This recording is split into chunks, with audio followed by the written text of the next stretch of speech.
Hey friends, this is Joseph Maynor. So what I want to do in this video is I want to talk about the topic of reactivity in spirituality. I think we all deal with this topic, and honestly, I have not met any person who's given me any really satisfying advice on this topic of reactivity or non-reactivity. Because what ends up happening is the person suggests non-reactivity, but they themselves are reactive. So it lends to a kind of violation of truth, violation of love, even. I mean, it can be funny in a kind of dark way, I guess, so it satisfies beauty somewhat, but not seriously, right? Because ultimately, beauty wants to sit on top of truth and love. So, but this topic, let's engage with this topic. Let's do a little bit of a little bit of a. I don't even like the word contemplation because that sounds too intellectual. It just, dude, you just think about this. Let's look at the issue of reactivity. And it gets into this question of, like, when I say all of us, right, there's going to be somebody who's going to come out of the woodwork and say there is no you, there's no separate self, right? So this is where you have to have a sense of truth. You can't really have wisdom without having truth, love, beauty first. And then, right, there's no more fighting with anything. See? But it still becomes a little bit of a challenge, like when you start to share about something, because you're getting all kinds of feedback from people, and the reality is, like, all of us do kind of hurtful things and helpful things with regard to other people, and even with regard to ourselves. It's weird.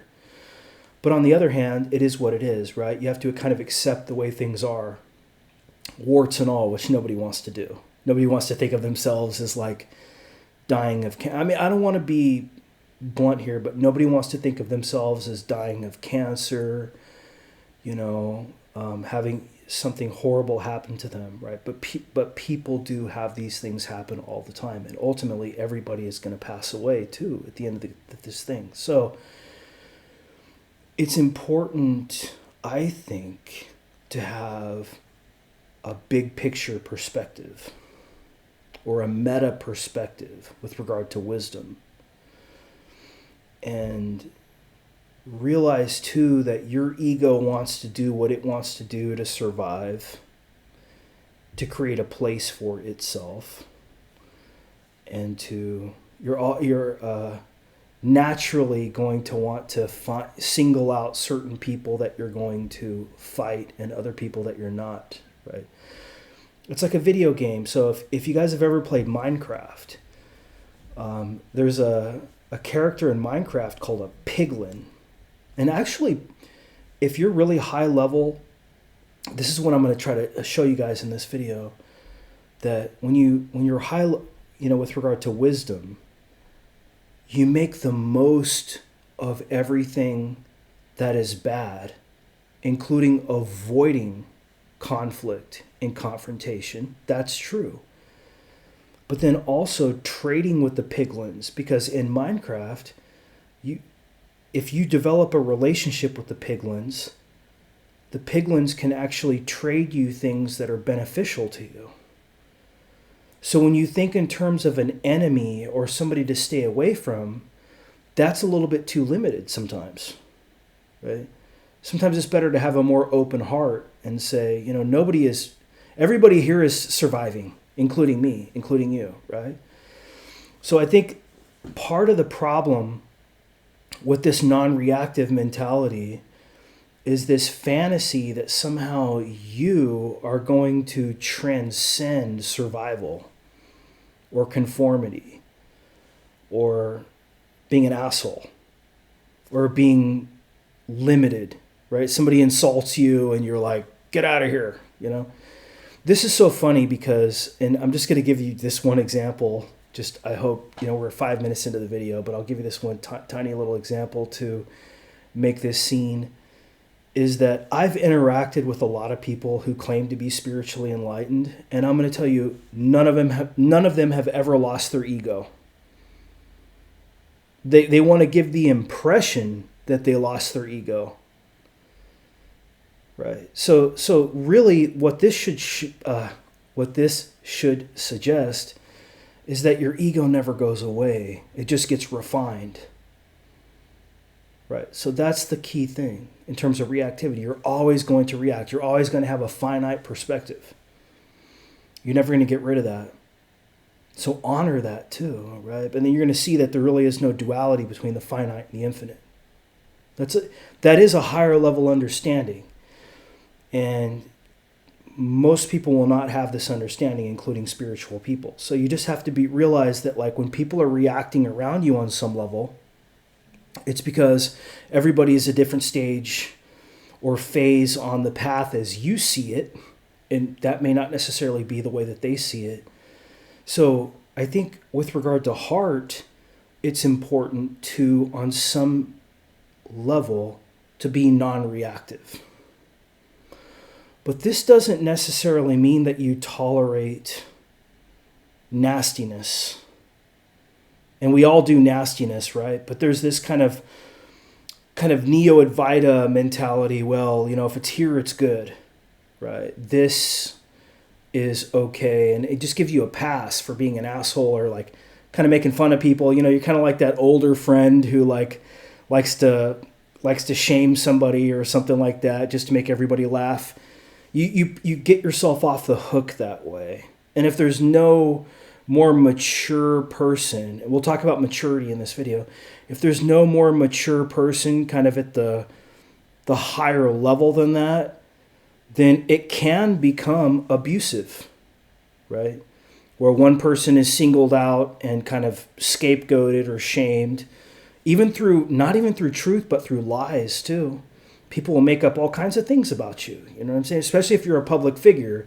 If you use your real name, you go on some internet forum and somebody who has a fake name, they can totally roast you, make you seem stupid, and all that shit is going to be posted online under your real name too, ultimately, right?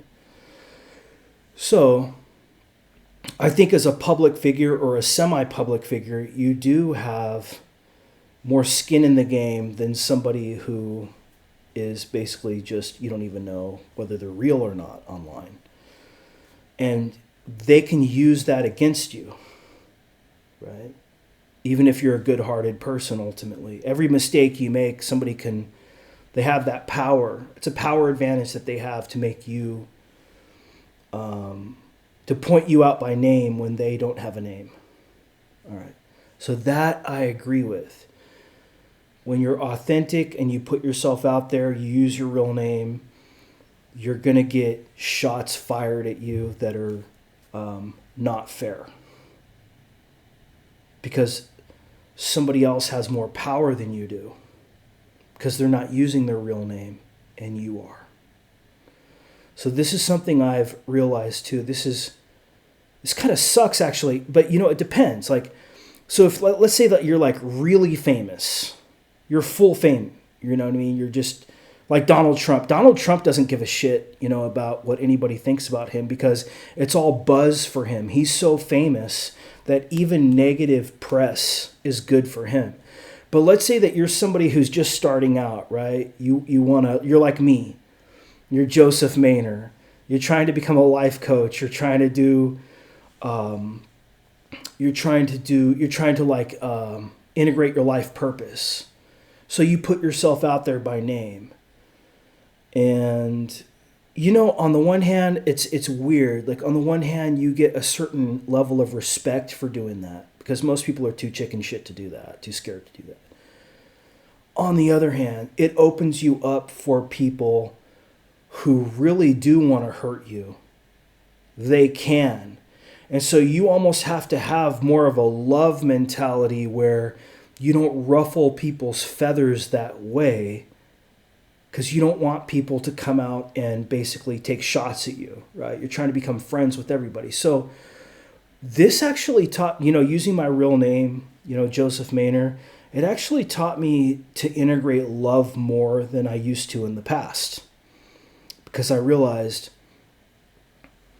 I don't want anybody hurting me. There's no reason to hurt me. I don't want to hurt you. I want to help you. You want to help me, right? That's the mentality that I basically have. Have I always been perfect at this?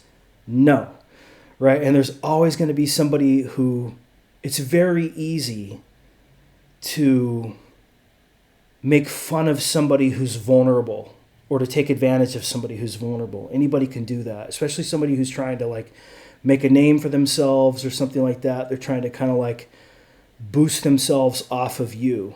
That can happen. And also, these people aren't necessarily bad. Like, I've reconciled with some of these people too, you know, who have done this to me, or I've done this to other people. So we all do this on some level, right? None of us are perfect. But I just want to say that when it comes to reactivity, using your real name is rare. And whether you're a semi-public figure or a public figure, you are going to get some shit for that. People are going to go after you and try to ruin your reputation, right? I would love to try to avoid this, but I think it just is what it is. And this is why I appreciate people who come out and say, it's true, right? It's a lot harder to come out into the world as yourself than it is to hide behind philosophy, non-duality, all this kind of shit, right? Like, you know, so it's true. If you want to go into the world using your real name, you're definitely going to be more reactive than somebody who has a fake online profile. Naturally, right? Because why the fuck would they care? The downside is they're not really doing personal development because they're not being honest about who they are, right? They're hiding behind a certain kind of buffer. So it might look like, oh yeah, they experience less suffering, you know, but at the same time, they're not getting as much growth. They're experiencing less suffering, but they're not getting as much growth. So it kind of depends on like what you want to do. Like, do you want to be like somebody who kind of hides behind the curtain, or do you want to be somebody who's on the other side of the curtain performing in front of an audience, right? And sometimes you'll switch back and forth. You'll be like in front of the curtain, you'll go back and hide behind the curtain, then you'll come back out, right? Like that. But at least you're coming out on the other side of the curtain, right? And people can come to know you as a human being. Right. See, and when you go out into the world as a human being, you're definitely going to you're vulnerable. People can make you look bad. They can make you look good. Right. And so it takes courage, really. Okay, I want to say like premise number one, it takes courage to come out into the world as yourself. And sometimes you may retreat from this, right? Like if you're getting a lot of fire, you know, your people are posting just like untrue things about you online. You may try to correct the record, especially if you're not already so famous that any sort of attention is good attention. Like if you're just starting out, somebody can ruin your life online if they wanted to. Right? I've experienced this actually. And then you're trying to like plead with people who you have no power over to basically kind of rectify things that other people are doing. You know, I mean, this can ruin your life purpose. Just because somebody's unhappy with you and they know that you're vulnerable, they can post something about you online and basically hurt you, right? Hurt your chances of achieving your life purpose. And we all do this, right? This is just kind of the nasty thing, but I'm just saying, like, this is a video about reactivity versus non-reactivity. It's so funny, like, can you be non-reactive to somebody basically smearing you if you're a small guy? If you're a big guy, you don't give a shit, right? If you're Mike Tyson, he wants everybody to talk shit, right? Because that gives him more buzz. So if you're already a celebrity and you're already making money as a celebrity, then yeah, you can be totally non-reactive. Actually, you can be encouraging. You want people to say crazy and nasty shit about you. Think about Donald Trump, right? He gets off on that. He likes people, basically saying nasty shit about him because that keeps him in the press. That keeps him in front of you, right? But if you're a small fish, right, you're starting to like do your life purpose. You're starting to put your name out there. You have the balls to do that, and you're around other people who don't. They can do things that will hurt you when you're a baby, right? You're like a baby tree. Somebody can come and run into it and mow it down, right? It's not like crashing into a redwood that's been there for 200 years. You're the one who's going to die, right? But if it's just a little baby tree that's coming out, it's easy to ruin that. And so there is something to be said for the fact that people will do this. But then also, the deterrent here is not to punish people who will do this, because that will just feed the fire. What you want to do is you actually want to put people at ease who want to do this to you, and make them see that there's a higher structure going on here, right? So in other words, it's wisdom. So that's what I want to talk about in this video. So, okay, friends, I'm going to take a break. I'll come back and then I'll basically explain this. So just give me 1 second. Okay, friends, welcome back. So I feel like I made my point in the first half of this video, so I can kind of relax now a little bit, man. Sometimes I was like, dude, if I'm going to make a video, I want to make sure that, it makes a point that kind of gets through. But then once I feel confident, it's like, when you first start playing a jazz solo, the beginning of the solo is the most important thing, because you want engagement, you want sort of structure, but then you can kind of relax in the middle part of the solo, right? And so that's kind of where I'm at now. But I just want to go back to the theme of what we're talking about here, which is reactivity, right? I would say probably the first thing that I would say is that honor your reactivity. Honor your reactivity. Your reactivity is giving you information. But you want to react in a more wise way. That is true. Because that will only minimize the amount of triggering to you and triggering to other people. Why not do this, right? But this requires wisdom. So I want to give you guys one practice method here. I would say, first of all, right, just to give a nod to let me move this down just a little bit. Just to give a nod to spiritual enlightenment, I think it's very important to have a spirituality.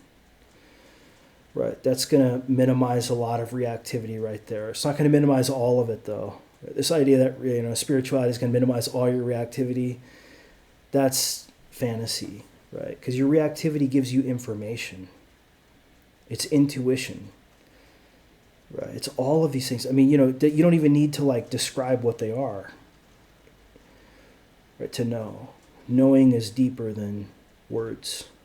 Okay, so, but one little trick that I can give you guys is, don't think necessarily that there's a duality between the divine and the human necessarily, right? That is a thought too, right? So it requires a deeper recognition of the importance of intuition. But once you have intuition, you'll realize, kind of like Spinoza in his epistemology, where he had sense experience, then reason, then intuition. And intuition was an understanding of the divine for Spinoza. And he thought that reason corrected for sense experience, and then intuition corrected for both sense experience and reason. So you kind of need that. This is why truth is so important in spirituality, right? You want a sense of stability and truth, But you're also going to have to integrate love too, because you're going to realize, if you're too arrogant with regard to your truth, you're going to piss people off. They're going to come after you. You have to realize that every finite perspective is different, including your own finite perspective. And don't be too arrogant in how you try to steer other people away from their perspective. See, that is too much of an adherence of truth at the expense of love. All right, but then with love, you may be too tempted to accept abuse, right? Like you're the martyr. You're the person in the spiritual community who's getting shot at, and you're like, come at me, motherfuckers. I don't care. I love everybody, right? You're kind of like in that space. All right. So that too is not going to feel right forever. You're going to realize too that no, you're actually, what's happening there is that when you zoom out from like a more meta perspective, you've become kind of the scapegoat of that community, or the laughing stock, right? And you don't want to live that way, right? You don't want to be the receiver of shame in that way, just so that other people can laugh or have a good time, right? That doesn't feel right. So you may leave a system for that reason. You may leave a system because it doesn't pay you anything, right? You put a lot into this system. There's some kind of a mismatch where it's just like you're not getting your needs met and the other person's not getting their needs met either. So let me back up a little bit here. So I think I've tried to give the big picture first, but wisdom, I think, and certain people like this insight. Actually, I was kind of surprised when I brought it up. People kind of like the insight, which is that wisdom is, in a way, it involves thought. Because you have to be able to abstract from a particular situation and see the larger system involved. And when you see the larger system involved, this can be guided by anybody, right? It could be guided by your friends. It could be guided by AI, maybe. It could be guided by, who's to say? It doesn't matter.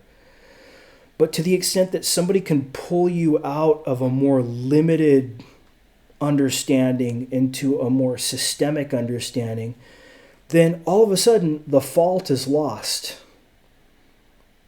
And so the moral indignation is lost. You're not reacting anymore because you realize this makes total sense. This system just is what it is. So now you have the clarity and the calmness to be able to plan, to take action, to change, instead of being so mired down into emotions and blaming and victim mentality and all this kind of shit. See, this is what Spinoza was talking about when he was talking about how reason is more important than sense experience.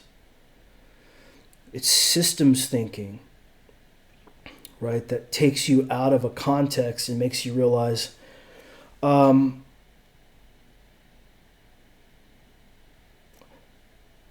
want to love everybody, but I don't necessarily want to be the one, right? The one who's just kind of seen as the person who it's okay to kind of shit on. Because everybody else needs to feel right, or the community needs to hold itself together. And it's okay to not want to be a martyr in that way. So that's where you have to worry about love sometimes, right? Those of you guys who are integrating love, like you might think that that's okay to do for a while, and it might feel right to do for a while because it's like, I'm more loving than everybody, right? I'm so loving that people can shit all over me and I don't care. Careful with that one. You're not. But at the same time, you don't want to activate crazy people who are going to do crazy things to hurt you for no reason, especially if you're not a bad person. Right? There's no reason to attract negative energy. unless that benefits you in some way, like I said, unless you're like really famous already and any kind of controversy kind of benefits you. But I don't think that's worthwhile if you want to be a spiritual teacher or if you want to be kind of a life coach. I don't think that negative energy does anything for you, especially if you're not already established. I mean, so for example, everybody gives Tony Robbins shit, right? But he's Tony Robbins. He's going to make money. He probably makes more money because people criticize him, right? But you don't want that negative energy toward you. You don't want somebody ruining your life before you've even started, right? You don't want somebody ruining your career before you've even started. It's very easy to hurt a very young plant or a young tree. It's much harder to hurt a tree that's established, that's like already like 200 years old, right? You know, there are trees in the redwoods, they can actually carve a hole in the tree so that people can walk through it, right? I mean, that's a tree, right? That's a tree where it's just like, we got to deal with this thing because it's so big. So I would say with regard to reactivity, I would look at it more like this. You can have a sense of humor toward people who are reactive toward you, which is kind of like moving from love to beauty.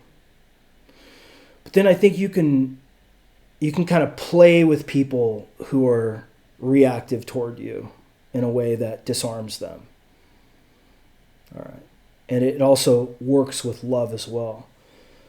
Don't just let people say anything about you without any kind of response, though. I think that's not the right thing to do, right? Somebody could ruin your life by posting all kinds of false accusations, not even true accusations, but false accusations on you, and people will do that. Don't assume everybody is going to act righteously toward you. I mean, you never know what somebody else is going through, and they may have legitimate reasons on some level to not like you too in their own mind. But I'll say this, a higher level would be realize that this is just the way things are too. And people are going to do this. People are unhappy. The first thing they're going to do is they're going to attack somebody who's vulnerable, right? You see this all the time. And your first reaction is like, fuck you. Like, you know, don't do that to me. I'm going to ban you from my community, or I'm going to do something. But see, that's reactivity too that you got to look at.